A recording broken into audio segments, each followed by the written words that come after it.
في الصوماليا قدوت أرار سينا قبيس ملتاو بريزيدنتين تركي ريسيب طيب إردوغان همن سنني ولي قلتي دودريون بيوت لمانيتي ملتا يكون ولي قلتي أنكارا جدامون موغا حمزة حسين قبطيوان ولي قلتي في وان أنقون دوبتان أكنان قنديسير. I thank President Tayyip Recep Erdogan and the people of Turkey, as well as His Excellency Hassan Sheikh, for convening this meeting, also for concluding in a win-win approach. I thank you. Dureewwan biyyoota Itoophiyaa fi Soomaaliyaa Tarkii Ankaaraatti sanada walii galtee wayita mallatteessan hooggantoonni lameen pirezidaantii Tarkii galateeffatan. Sagaleen dhageenye wayita ministeera muummee Abiy Ahmad galata isaanii ibsanidha. Itoophiyaa fi Soomaaliyaa gidduutti araarri seena qabeessa taasifamuu kan ibsan pirezidaantiin Tarkii Recep Tayyip Erdogan sanadi biyyooti lameen waliif mallatteessan kun hariiroo isaanii ka cimsuu fi guddina dinagdee hedame ka mirkaneessu ta'uu dubbatan. Soomaaliyaa fi Itoophiyaan affirraa keenya fudhatanii asitti argamuun amantee biyya keenyarraa qaban mirkaneessaniiru. Marii ji'oota 8 lakkoofsise kana dhumarratti ifatti walii galuun xumuruun isaanii milkaa'ina guddaadha. Waliigalteen Ankaaraa kun dhibdee biyyoota lamaan gidduutti dhalate tasgabbeessuun alatti biyyoonni lameen michummaa isaanii duraatti deebi'uun akka itti fufan bu'uura kan kaa'udha. Dureewwan biyyoota lameenii Ankaaraatti guyyaa roobii marii taasisan irratti Erdogan jaarsummaan hirmaataniiru. Itoophiyaan waliigaltee ulaa galaanaa bulchiinsa Somaaliilaand ka Soomaaliyaan qaama kiyya jettu waliin raawwachuun Soomaaliyaa waliin erga ishee walitti buusee waggaaf deema. Ministeerri muummee Itoophiyaa Abiy Ahmad qaamolee dhibdeen mudate mariin akka furamuuf tattaaffii taasisan galateeffatanii garuu dhimmi Soomaaliyaa fi Itoophiyaa jaarsummaa biyya sadaffaatti ka geessu akka hin turre ibsan. As neighbors, Ethiopia and Somalia have endured relations for centuries. We are not only neighbors. Hariiroon Itoophiyaa fi Soomaaliyaa jaarraa oliif kan turedha. Nuti ollaa walii qofa osoo hin taane obbolotas hiriyeen keenya dhiigaa walitti kan hidhamedha. Lammiileen Itoophiyaa fi Soomaaliyaa maatii tokko. Aadaa fi afaan walii qooddachuun qofa osoo hin taane aarsaa dhiigaa loltoonni Itoophiyaa kumaatamni kaffalaniin walitti hidhamnee jirra.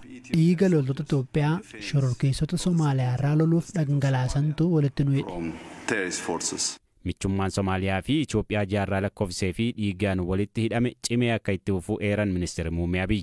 While I am very grateful for the efforts of many to facilitate discussions over the past. Waggaa tokko kana keessatti qaamolee marii nageenyaaf haala mijeessuuf tattaaffii taasisaniif galanni kiyya guddaadha. Haa ta'u malee dhimmi keenya gonkumaa kan gidduu seentummaa qaama sadaffaa gaafatu hin turre. Marii maatii gidduutti taasifamuu ta'u turre ture. Itoophiyaan waggoota 6 darban hariiroo naannoo gaanfa Afrikaa cimsuuf kutannoo agarsiisteetti. Jechaan qofa osoo hin taane gochaan agarsiisteetti. Anii fi mootummaan koo guddinnii fi tasgabbiin gaanfa Afrikaa faayidaa wal irratti kan bu'uureffate ta'uu qaba jennee amanna. Guddinnii fi nageenyi dantaa qaama hundaati. Fedhiin Itoophiyaan ulaa galaanaa argachuuf agarsiisaa jirtus adeemsa karaa nagaatiin ollaa keenya hunda kan fayyadudhas. Misooma akkasiif haala mijeessuun daandii sirreedha. Kanaafuu sagantaa milkaa'uu qabudha. Kan milkaa'uu qabus miira waltumsuutiin ta'uu qaba malee wal shakkiidhaan ta'uu hin qabu. Mariin gaggeessine kunis bara haaraa kana miira qindoominaan waliin hojjechuun akkasumas obbolummaa keenya cimsuun akka eegalluuf bu'uura ta'a jedhe namana. Into a new year with this spirit of cooperation, friendship and the willingness to work together instead of against each other. Pirezidaantiin Soomaaliyaa Hassan Sheikh Mahmud yaada ministeera muummee Abiy hin faallessine inuma aarsaa loltoonni Itoophiyaa nageenya Soomaaliyaaf kaffalan leellisan. As we said here, we have recognized that the sacrifices that Ethiopian forces made in Somalia within the African Union. Har'a carraa asitti walitti nu fide kana fayyadamnee loltootni Itoophiyaa waggoota hedduuf nageenya Soomaaliyaa eegsuuf ergama gamtaa Afrikaa jalatti aarsaa isaan kaffalaniif beekamtii kennuun barbaada. Kun hireen biyyoota lameenii hagam akka walitti hidhame mul'isa. Kanaafuu bu'uura walta'iinsa kanaan michummaa keenya itti fufsiisna. Hunda caalaa immoo Itoophiyaa fi Soomaaliyaa waan gargar isaan baasurra dhimma walitti isaan fidutu heddummata. Adda addummaan keenya muraasa. Kanaafuu faayidaa waloo uummattoota keenyaa karaa nagaa ta'een mirkaneessuu fi hariiroo keenya daran cimsuuf ni hojjenna. Naannoon baha Afrikaa rakkoowwan adda addaaf saaxilamaa ta'uu irraa kan ka'e hariiroon Itoophiyaa fi Soomaaliyaa murteessaadha. Faayidaan wal ta'uu salphaatti kan ibsamu miti. Waliin hojjechuu hanga dandeenyetti ammoo carraawwan hedduutu harka keenya jiru. Somaaliyaan akkuma kanaan duraa michuu Itoophiyaa cimtuu taatee akka itti fuftus dubbatan. Somalia, as has been, will remain a true friend of Ethiopia. Somaaliyaan akkuma kanaan duraa michuu Itoophiyaa taatee itti fufti. Sababni isaa hariiroon Itoophiyaa fi Somaaliyaa gaarii ta'uun faayidaa waloo uummattoota biyyoota lameeniif bu'uura guddaadha. Naannoon nuti keessatti argamnu keessatti faayidaa uummattootaa mirkaneessuuf nageenya irratti waltumsuun hojjechuu gaafata. Yoo waliin hojjenne carraawwan misoomaa hedduutu jiru. Gama kanaan Somaaliyaan waan irraa eegamu hundaa ni raawwatti. Mootummaa Itoophiyaa waliinis hojjechuuf qophiidha. Akka labsii Ankaaraatti gamalachuu haala mijeessituu Tarkiin haga baatii fulbaanaa 2025 marii teeknikaa eegaluu fi ji'a 4 keessatti akka xumuramu walii galaniiru. Biyyoonni lachuu walabummaa naannoo Somaaliyaa kabajuu mirkaneessuu irratti walii galuu fi Itoophiyaanis karaa nagaan ulaa galaanaa argachuu akka dandeessu beeksisaniiru. Itoophiyaan ulaa galaanaa argachuuf Somaaliilaand ka Somaaliyaa irraa addaan bahuu labsite waliin waliigaltee erga raawwattee booda waldhabdeen Itoophiyaa fi Somaaliyaa hammaate.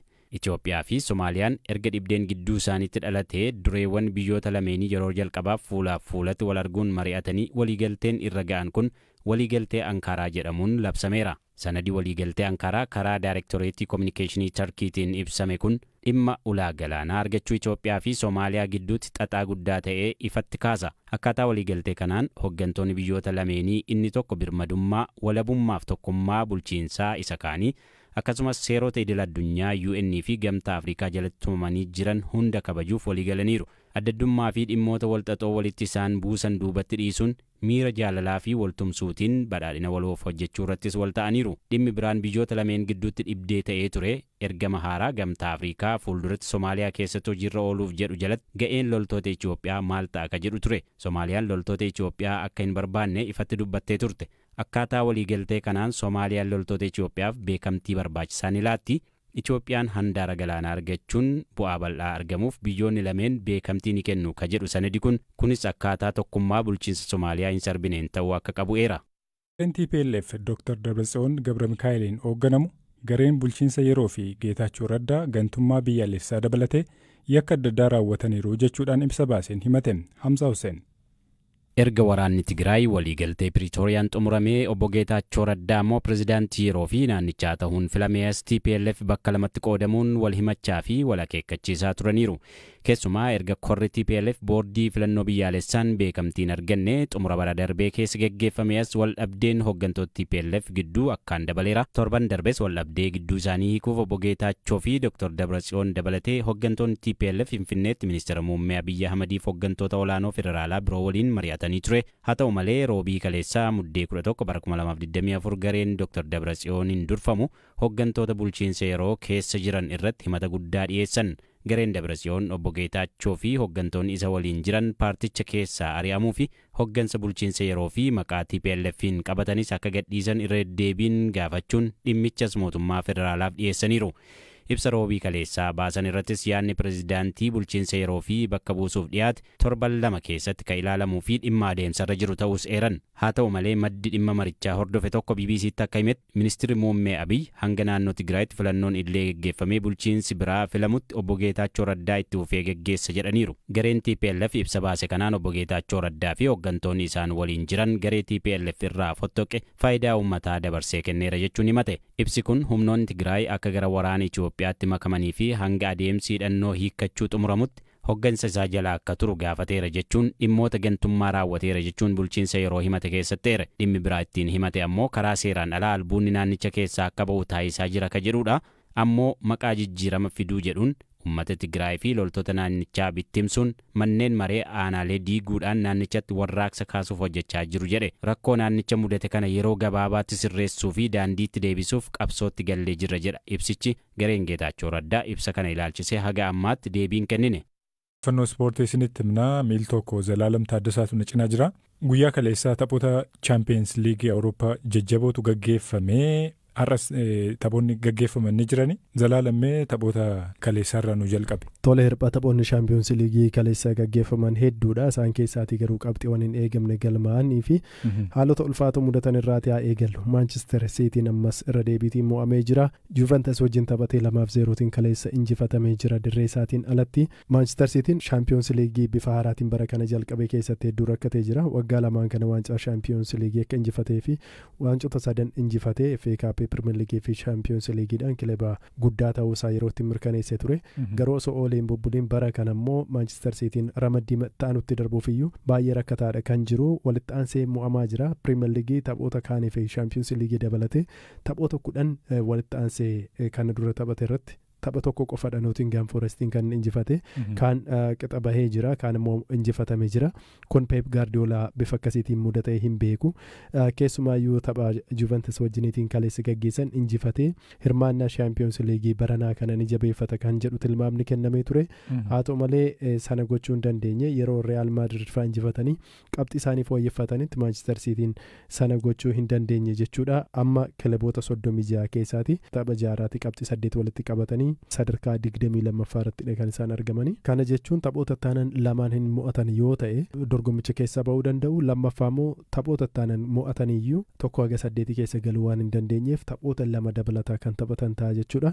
Qabxii guddaan galmaa'e kan Arsenaal Monaakootiin kan injifatanidha. 3-0tiin kaleessa injifatee jira. Arsenaal qabxii isaa 13tiin gahatee jira. Gabatee Champions League kana kan dursaa jiru immoo Liverpoolidha. Taphoota 6 taphatee 100 injifateera jechuun ni danda'ama. Qabxii 18 walitti qabatee jira. Barcelonaan Borussia Dortmundin kaleessa 3-2 injifatee qabxii 15 sadarkaa lammaffaarra kan jiru. Bayer Leverkusen sadarkaa 4ffaarra jira. Aston Villaan kilaboota Premier League keessaatii sadarkaa 5ffaarra jira jechuudha.